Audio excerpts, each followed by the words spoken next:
আপনারা সবাই কেমন আছেন? আই হোপ আপনারা সবাই ভালো আছেন। ইনশাআল্লাহ আমি ভালো আছি।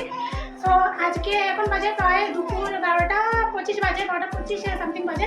সো আমি টাইমটা দেখিনি, কিছুক্ষণ আগে দেখেছিলাম 12:10 না 15 বাজে। তো যাই হোক 12টার উপরে বাজে। তো আজকে আমি আপনাদেরকে দুপুর 12টা থেকে সন্ধ্যা 6টা মানে ইফতার আগ পর্যন্ত আমি কী কী কাজ করি আপনাদের সাথে শেয়ার করবো। ভাবলাম আজকে দুপুর 12টা থেকে শুরু করি, সকাল থেকে শুরু করতাম ভাবছিলাম, কিন্তু করতে পারিনি। ভাবলাম ঘুমতে করতে একটু লেট হয়ে গেছে, তারপরে একটু বেশি কাজ করে। তো আজকে আমি দুপুর 12টা থেকে সন্ধ্যা 6টার আগ পর্যন্ত কী কাজ করি সেটা শেয়ার করবো। অ্যান্ড আপনারা যারা যারা আমার ভিডিওটা দেখছেন অবশ্যই আমার ভিডিওতে একটা লাইক করে দেবেন, অ্যান্ড নতুন হলে আমাদের চ্যানেলটি সাবস্ক্রাইব করে আমাদের পাশে থাকবেন। আমি এই ক্লিপটা নিয়েছি বিকেলবেলা, দুপুরবেলা যখন স্টার্ট করেছি ব্লগটা তখন নিতে পারিনি কোনো কারণবশত। ব্লগে আমি কী কী কাজ করেছি সেটা প্লিজ আপনারা স্কিপ না করে দেখবেন, অ্যান্ড নতুন হলে চ্যানেলটি অবশ্যই সাবস্ক্রাইব করে আমাদের পাশে থাকবেন। বন্ধুরা, এখন আমার প্রথম কাজ হচ্ছে আমার বাবুটাকে গোসল করানো। গোসল করানোর আগে ওকে তেল মালিশ করবো। তবে হ্যাঁ, আমি ওর পুরো বডিতে তেল মালিশ করবো না, কিন্তু শুধুমাত্র ওর পায়ে তেল মালিশ করবো। তো এখানে দেখো ও খেলছে, আমি কাজ করছি, আমার দিকে তাকাচ্ছে, হাসছে, মজা করে খেলছে। ভাবলাম ওকে আগে গোসল করিয়ে নেই, তারপরে আমি করে কাজ। তো আমার বাবুকে তেল মালিশের জন্য আমি হিমালয়া বডি অয়েল ম্যাসাজটা ইউজ করি। আমার এটা বেস্ট মনে হয়, তাই এটা ইউজ করি। তো দেখো আমি এখন বাবুকে পায়ে তেল মালিশ করে দিচ্ছি। আজকে অনলি পাটা করবো, যেহেতু অনেক গরমের সময়, গরমে না অনেক তেল মালিশ করলে কীরকম লাল লাল লালচে ভাব হয়ে যায়, তার কারণে আমি বাবুকে বডি দিয়ে আর তেল মালিশ করাই না, অনলি পাতে তেল মালিশ করা, যেহেতু ওর পাতে এখন তেল মালিশ করা জরুরি, তার জন্য।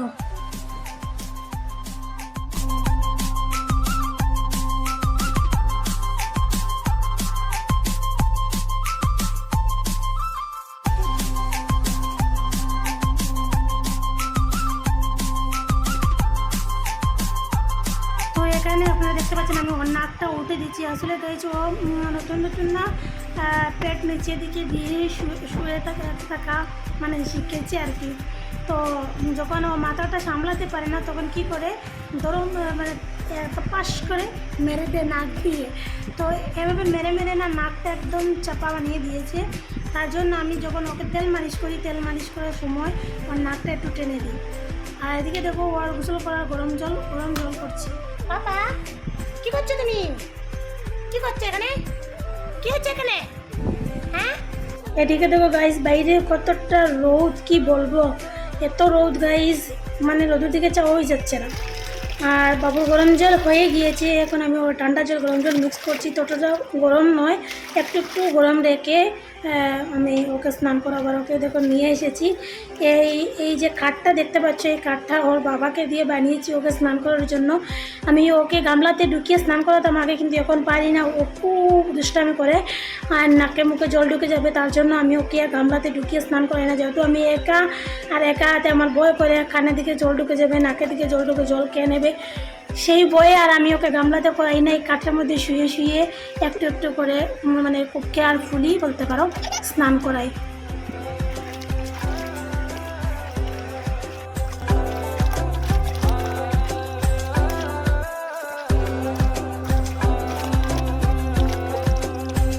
Smile Babu, smile, papa smile please.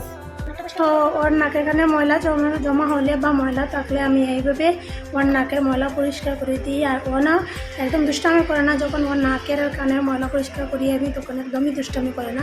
এদিক দিয়ে আমার বাবুটা বলতে পারো অনেক ভালো। তো এখানে আমি নিয়ে নিয়েছি জনসন বেবি ক্রিম। তো আমি জনসন বেবি ক্রিমটা প্রথমে ওর মুখে ইউজ করে নেব। প্রথমে লাগিয়ে দেবো ওর মুখে জনসন বেবি ক্রিমটা লাগিয়ে দেবো। দেখো আমার ক্রিম লাগাতেই দিচ্ছে, আমার হাতে ধরে দিচ্ছে। তো ওর মুখে ক্রিম দেওয়া হয়ে গেছে, এবার আমি দেবো গায়ে বডি লোশন। তো বডি লোশনের জন্য আমরা জনসন বেবি বডি লোশনটা ইউজ করি আমি। তো দেখো গায়ে বডি লোশন দিচ্ছি, তাড়াতাড়ি করে বডি লোশনও মাখিয়ে নিচ্ছি। তো ওর বডি লোশন দেওয়া হয়ে গেছে গায়ে। এবার আমি ওর মাথায় দেবো ইঞ্জিন তেল।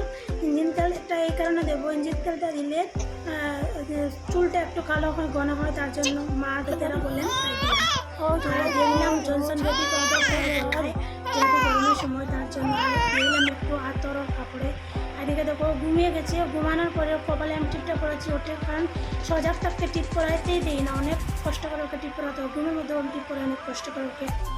তো বন্ধুরা গোসল করে আমার কাপড়গুলো ছড়ানো হয়নি, গোসল করে আমি নামাজ পড়তে বসেছিলাম, না নামাজ পড়ে তিলাওয়াত করতে বসতে গিয়ে কাপড়গুলো ছড়াতে একটু দেরি হয়ে গেছে। তারপর বাবু ঘুমাচ্ছে, তারপর আমি চলে এলাম রেডি হয়ে কিচেনে রান্নাবান্না করতে, যেহেতু ইফতারের টাইম চলে আসছে আর ইফতারে রান্নাবান্না একটু তাড়াতাড়ি করতে হয়। গাইস কী করবো, একা হাতে তো করতে হয়, তাই একটু আর কি তাড়াতাড়ি ঢুকতে হয়। আর যেহেতু ইফতার 6টা 6:30টার সময় খেতে হবে, সারাদিন সবাই রোজা রেখে ইফতার টাইমে খাবে, তখন যদি রান্নাবান্না না হয় কী আর করা যাবে বলুন। তো আমি একা, তো যা পারি আর নিজের হাতে করি। এখানে আমি রান্না করছি বেগুন আলু।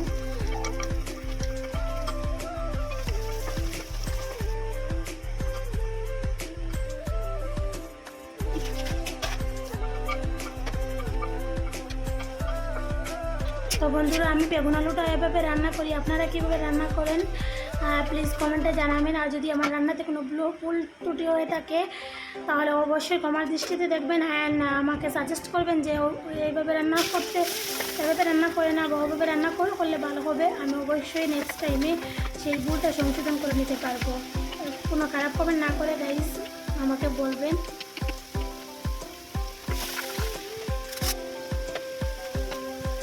তো গাইজ আমার রান্নাবান্না প্রায় অনেকটাই কমপ্লিট হয়েছে। এদিকে দেখো বাবু ঘুমাচ্ছিল, ঘুম থেকে উঠেই গিয়েছে, উঠে গিয়ে ও খেলা করছিল, আর আমাকে না দেখে ও কান্না করেনি, কিন্তু আমাকে দেখলে কান্না করতে, এখন যেহেতু আমি ওই সামনে এসে গেছি ওর কান্না পাচ্ছে একটু একটু, দেখো কীরকম করছে। একদম কান্নাকাটি করো না, মায়ের তোরা কাজ বাকি রয়েছে, কাজটা করে নি। আরে বাবা রে, কাজ করবো না? হ্যাঁ কাজ করবো না, মা নামাজ পড়বো না? হ্যাঁ বললি তোমাকে কোলে নিয়ে বসে থাকবো, আর কি হয় না কিটা? তুমি আধ ঘন্টা কান্নাকাটি করো না, ওকে? আর কাজটা সেরে নি। বাবু কাটছিল, তাই ওর পাশে বসে আমি ওর সাথে কথা বলে বলে করলা কাটছিলাম। আর এদিকে দেখো আমার পানিলাউটাও রান্না হয়ে গেছে, দেখো ডাল থেকে পড়ে গেলো নিচে। আর এদিকে দেখো বেগুন আলুটাও রান্না হয়ে গেছে, অ্যান্ড আর একটা সবজি হয়ে গেছে, সেটা হচ্ছে ফুলকপি। তো প্রায় 3টে সবজি আমার হয়ে গেছে, অ্যান্ড রয়েছে বাকি করলা আলু একসাথে মিক্স করে ভাজি করবো, আর কাঁচকলাটা কেটে রেখেছি সেটাও তেলে ভাজি করবো। তো বন্ধুরা ফাইনালি আমার মোটামুটি অলমোস্ট কাজ কমপ্লিট হয়ে গেছে। আর এখন দেখো আমার বাবুটা উঠে গেছে, উঠে একটু কান্না করছে বলতে তো তেমনটাও কান্না করছে না, খিদে পেয়েছে, একটু কান্না করছে। তাই আমি ভাবছিলাম আজকে ইফতার পর্যন্ত, মানে ইফতারের শেষ পর্যন্ত ভিডিওটা কন্টিনিউ করবো, কিন্তু কন্টিনিউ করতে পারছি না, আমার বাবু উঠে গেছে আর আমি একা হাতে করছি, তার জন্য আর পরে ভিডিওটা লম্বা করতে পারছি না। তো আপনারা যারা যারা আমার ভিডিওটা দেখছেন বা দেখবেন অবশ্যই আমার ভিডিওতে একটা লাইক করে দেবেন, অ্যান্ড আমার চ্যানেলটি নতুন হলে আমার চ্যানেলটি অবশ্যই সাবস্ক্রাইব করবেন প্লিজ। আমি অনেক কষ্ট করে ভিডিও করি, প্লিজ আমাদেরকে সাপোর্ট করবেন, দয়া করে আমাদেরকে একটু সাপোর্ট করবেন। দেখুন কারোর একটা সাবস্ক্রাইব বা একটা ভিউতে যদি কারো স্বপ্ন পূরণ হয় তাহলে কি আপনারা খুশি হবেন না? আপনাদের জন্য যদি কারো স্বপ্ন পূরণ হয় তাহলে অবশ্যই আপনারা খুশি হবেন। সো আজকে এই ভিডিওটা এখানে ক্লোজ করছি বা এখানে শেষ করছি। আপনারা সবাই ভালো থাকেন, সুস্থ থাকেন, অ্যান্ড আমাদের জন্য দোয়া করেন, আমরাও আপনাদের জন্য দোয়া চাইব। আজকের মতো বিদায় নিলাম, আবারও দেখা হবে নতুন আর একটা ভিডিওতে, নতুন একটা ব্লগে, আবার নতুনভাবে। তো আজকের মতো বিদায় নিলাম, সবাইকে সালাম জানিয়ে খোদা হাফেজ। বাবা টাটা বলো, টাটা বলো সবাইকে, টাটা বলো সবাইকে, টাটা বলো, বাই বাই বলো মাম্মার ইউটিউব চ্যানেলকে বাই বাই বলো। So tata bye bye.